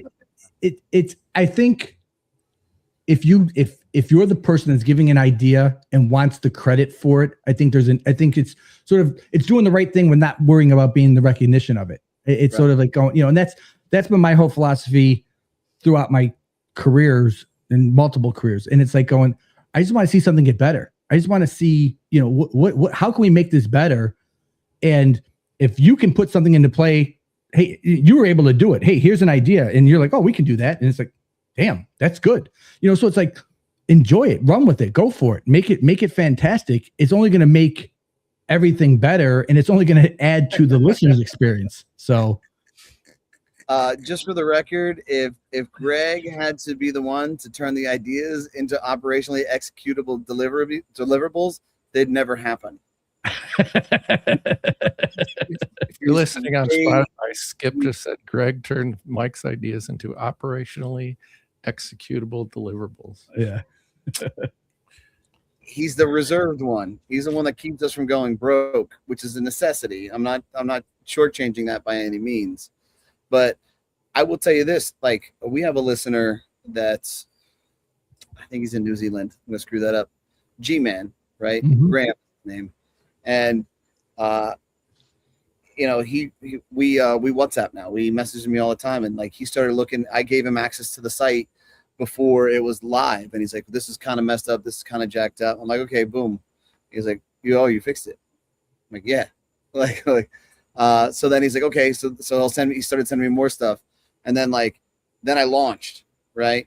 And then some of his ideas they were no longer the priority, because the priority was, hey, make sure the credit cards go through, or so you start pelting those things away. And then he messaged me a couple of days ago, said, "Hey, just so you know, this isn't working right." I'm like, "Dude, I'm buried. Thank you. Continue to bring it up, because it's not me trying to discount it and push it down and push it away, because I like to address things as fast as I possibly can. So, dude, keep doing it, and then you start pelting them away again. But there's simple things, right? Steve, the guy who texts you, said, "It'd be cool if I could just batch print all the invoices." I'm like, "Okay." And you think that's like a simple, "Hey, Claude, batch print this, right? I want this." So you tell Claude, "Hey, this is what I'm looking at. This is what I'm thinking about doing." And then it launches it, and it's a complete disaster, right? Yeah. And then you got to spend the next 6 to 8 hours correcting it. But once it's done, Steve's like, "Hell yeah, this is awesome." Now, I may have devoted 8 hours of the day to that, but I saved him 45 minutes per day by doing that. So the trade-off is huge. Oh yeah. That's why I'm always about, I guess it's a long, short story long. Like when someone presents an idea, I'm always like, "Yeah, let's give that a shot." And if it doesn't work, it doesn't work. But I'd much rather just take the leap real quick and see how it goes, and then walk it back if it fails. Yeah. Jump off the cliff and figure out how to put the plane together on the way down. That's what he likes to say. Jump off the cliff and build the plane on the way We have down. a problem. Well, not today. That's tomorrow's problem. We'll finish That's a today. Wednesday. And we have motivation. It is a true team atmosphere at Hustler and Powstanie. And it's not just one guy that does anything with our group. Yeah. Everybody does have their job, but if Steve can't do his, I can't do mine. I can't go out and sell stuff if Steve can't make sure the sale gets processed and that stuff gets shipped out on time. Right. And Steve's real good about that. I can, this has to go in this type of box, or this has to have a PO number on the box and on the invoice. It happens. I don't have to go back and check. It just happens. Mm-hmm. Yeah. You want to be around people that solve the problems, that they don't have to go to you and say, what do I do here? I would much rather them try and fix it. And even if they screwed it up when they fixed it, say, "Okay, that's not how I would have done that. Here's how I would have handled it." And now they know how to deal with it moving forward. Right. If not, then everybody's waiting for prompts to solve an issue. And it's like, we can't do that. We had a meeting recently, and I think I've mentioned this in one of the podcasts, but the employees were like, somebody's made a saying of it's weird to go work somewhere else, because you're going to go work somewhere else, and the people that you work for legitimately don't give a shit about you, right? Mm-hmm. Yeah, exactly. So that makes you feel good that your beliefs kind of resonate through your staff, right? That they're in it with you. And it's never perfect. You're still going to come across the occasional bullshit, misspelling in an email or something. not even that. A misspelling in an email isn't what I'm referencing. I'm referencing more along the lines of a person that doesn't buy in and is a little more self-centered and thinks that you're out to get them, and you're never going to be able to convince them of otherwise. Right. I've had a handful of employees that I've done absolutely everything for, and it didn't matter. Yeah. If they needed more money, even though we couldn't afford it, we made sure they got more money. Right. If they needed more hours, they got more hours, and they still complained. They still bitched. The funny part about the cigar industry is word travels fast, man. Your customers come in, they'll say, "Hey, so-and-so saying so much shit about you guys." It's really? Like, we're doing a lot here. And okay, well, then I guess we just got to cut them loose. Yeah. You know? I'm working for a company now that it just blows my mind because everybody's remote. I mean, we're worldwide. So everybody works from their home, and you would think that we're all in the same office together, the way everybody works together and how easily that makes your day go. It's like, holy cow, you know, it's hard to get that in a company. It's hard to get that in the cigar lounge because there are probably a lot of people that, you know, they're in it. So, hey, it's a part-time job. You know, the guy at Creekside was mentioning this going, you know, they don't do tips. And it's like, I heard that. And I know I saw your reaction and it was like going, but then he started talking about it. I'm like, that makes sense. You know, you're doing stuff because you should be doing it and it's going to make the experience better. I worked for the Waldorf Astoria that taught you should know what somebody needs before they know they need it. You know, and it was like, you know, you're like, holy cow. And I think from what I've seen from a distance with you guys, it's sort of almost the same thing. You guys are really, you know, the customer service is at a level that, hey, we want to make sure that people have a good experience with us and come back. Right. Sure. 100%. Right. And I mean, the guys that did the show today, they came in on their off time. I mean, you know, when Mikey was gone, you hope they clocked in? They should clock in still. You know what? They probably didn't. I have to remind them at times. You know, like Siggy is a great dude. He's like our beer guy, but so he doesn't understand a lot of the back end. So there was, I think it was maybe yesterday or the end of last week. He came in the morning and I saw him and he's working with Steve to try and understand the back end of stuff. And like 10 minutes into him talking, I go, "Did you clock in?" And he's like, "No." Like, well, clock in, man. You're here. You know, like you're trying to make everybody's life easier. You need to be compensated for that. You didn't have to wake up and do it. Like, you know, that's important. That's a great worker right there. Yeah. He comes in on beer delivery day. He's dressed in whatever he rode his bike up or worked out beforehand, or he's got his boxing outfit on. And he puts all the beer away. Wow. Yeah. I mean, I hope he punches in for that. He better. We have a good number of employees that are all about the team and working together and the culture that it is. And like, that's what's important, you know, that's what it's about. Yeah. Yeah. So Team Money wants a job. Team Money wants a job. we can't afford him. Matt wants to be an unpaid intern. I don't even know. No, that's how they got me. That's where I started. You know, one time. There's a customer who came in and got his own soda one day, and I went, "Look, dude, that's how they got me. Don't do that again." I know the cooler's right there, and it was so much easier, and the guy said it was okay, but no. 10 years from now, you're going to be getting yelled at every day on a podcast. Yeah, Matt did ask us what time of the day you shoot the podcast, and the answer is that depends. Yeah, right. It's different every day. It really is. I like that. It's just got to kind of ebb and flow, man. There's just so many things going on, and you fit the pieces where you can fit the pieces. Yeah. So like I'm actually working on tomorrow. We're probably going to shoot. I'd like to shoot at 8:45 in the morning because I'd like to have Steve on as the third piece. Third guy. Yeah. So you got to do the Patreon too still. Yeah, I know. No pressure. I get it. It's going to be late. I was asked today, and I'm like, he's giving you orders from Nicaragua. That's pretty good. The Patreon is going to happen. I don't know if it's going to be released immediately Thursday morning because I know what's going to happen tomorrow. So, if we didn't get it done on Monday. So, you know, the problem is that, like, on top of all the stuff, right, there's just more stuff right now because he's not there and Greg's not there. So, you know, Greg, and without the Greg Triple G Superstar, like, all is lost. So now's the time to ask for the raise, Palmer. Yeah, no, I hit Greg up every day we've been here. Did you see how well I did today? Like, yeah. You know the free cigars you've been smoking? Like, oh, jeez. It's the wrong brother to ask. You know it. Oh. Well, he's here, though. Yeah. Anybody else got anything else, or we'll wrap this sucker up because Mike's got to get up in the morning and go shoot a podcast that I've got to critique. I got to stay up for the next 5 hours with Skip, and then don't sleep and get up early in the morning too.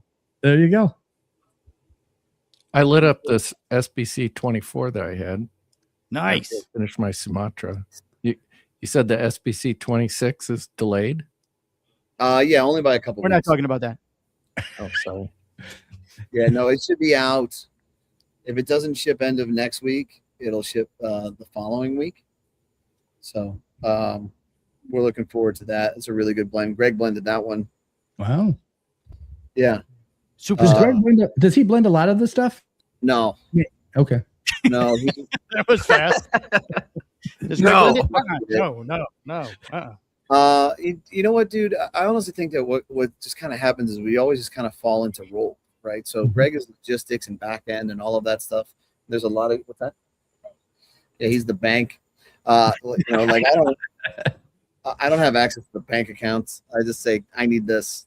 I just like it for me. It's just a scorekeeper. We keep it. How are we doing? Like, are we winning or are we losing? Like, well, we need another 50 grand. Like, okay, well, I'll go try and figure that out. Mm-hmm. So he's all that, and just so he made the broadleaf, and I made the Connecticut. I made the Habano. I think I did San Andreas. And a lot of the SBCs I did. Greg, no, I made that one too. He's done a handful of them. He's done a couple of them, but it's just kind of how it just develops and how it happens. Yeah. I didn't do the Sumatra. The Sumatra was a mistake by Alex, the guy who works for Skip. He blended the War Bear with that blend, and I'm like, oh, that's pretty good. And instead of barber pulling it, let's double binder it and let's box press it. Skip made all of them. Skip makes all of them. He makes all of them. Skip made all of them. It's nice that he does all that work for you guys, and you guys just take all the money. He gets a nice check. Yeah, I must say he gets paid. he gets a nice check. So it's a mutually beneficial.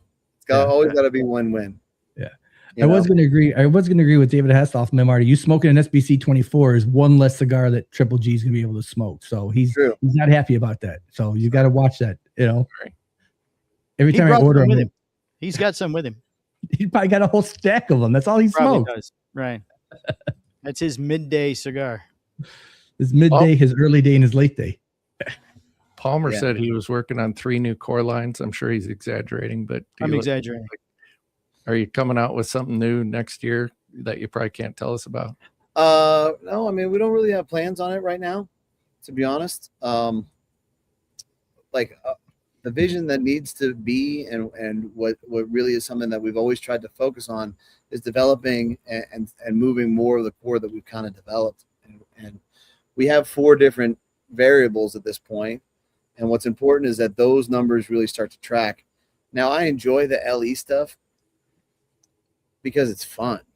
Mm-hmm. That shit is cool because you can make something, and like that SBC, when I blended that, I'm like, I want something. This kind of sounds tacky, but it's like I want something that's way left field, like way. So when I started building, I'm like, this tastes weird.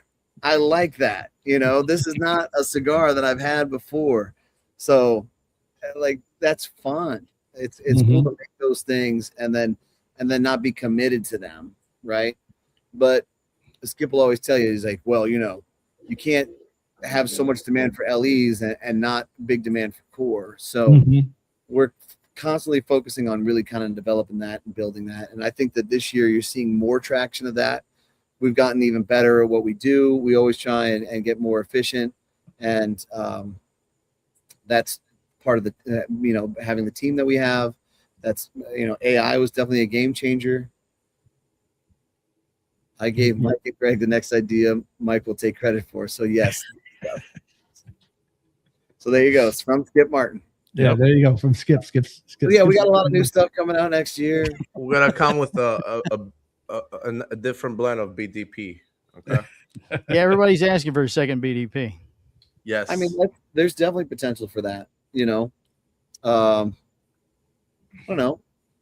Like that's next year's problem. There you go. There you go. Well, guys, thank you very much. We really appreciate you taking guys. time. You're this was welcome. a great Always show. a pleasure. I love it. Like I said, I've been looking forward to this for a while, so it was great to take some of your time up and hear about Powstanie. Mike Szczepankiewicz, tell everybody about CH Pod and the Cigar Hustler podcast and where they can see it at. Well, all right. Well, first of all, man, I appreciate you guys having us on the show, and I'm going to tell you there is no better feeling than coming on and seeing somebody wearing the merch. I think that is awesome, dude. Honestly, it made my night. So thank you so much for doing that. Our merch store is chpod.com. It's for a Cigar Hustlers podcast. Retail wise, it's Cigar Hustler. You can check us out. And the cigars are Powstanie Cigars. So, yeah. Fantastic. Check out the podcast. I'm telling you guys, check out the Patreon because there's some great discussion on the Patreon that they do. Like you said, it's sort of a select group, but you can be part of that Patreon and listen to some conversation and some discussion that isn't public. So right. I highly recommend it as well. It's real inside baseball stuff. And we cover it. We cover different avenues, kind of in depth. And, we're already extremely opinionated, but we're actually more opinionated on that damn show. So excellent. Marty, close us out, buddy. All right. I don't know what we have for next week. I don't think we have anything scheduled, so we'll have to figure it out. Skip Martin next week. There we go. Skip Martin. All right. Line him up for us, Palmer. He's available. I'll set that up for you here in a minute. We're the Z tier. We don't even get. Are we S tier now? Yeah, we're S tier. Right. Hey, listen, if you're good enough for Saka, you're good enough for Skip. That's how I gauge it. Like Saka and then Skip. So yeah, definitely. Matt, he's coming up to Minnesota. Matt wants you to plug that you're going up to Minnesota. That's all he wants to know. I am coming up to Minnesota. I do want to go see Omar Ramsey's, but I know that there's an event going on. Like it's a big one. I think they're doing like a Stolen Thrones thing or something like that. So like Lee, I just met him last night. The guy from Stolen Thrones. Lee, he's a nice guy. Yeah. Yeah. So yeah. Lee Mars? Yeah, he's down here right now. That's what I got in the humidor and Ultimate.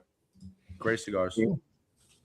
So like I'll probably go in and say hi, but I don't want to don't want to overshadow his event with whoever may happen to be lower than you. Yeah, excuse me. No, excuse me. I'm here now. That guy the king has arrived. The king has arrived.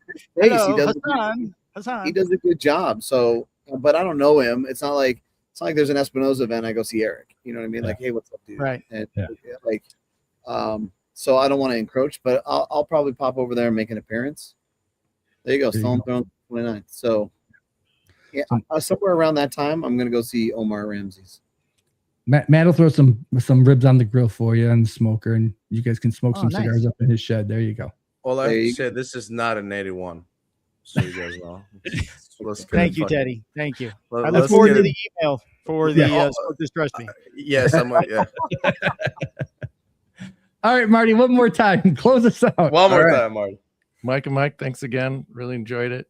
And until next week, everyone, put some smoke in the air.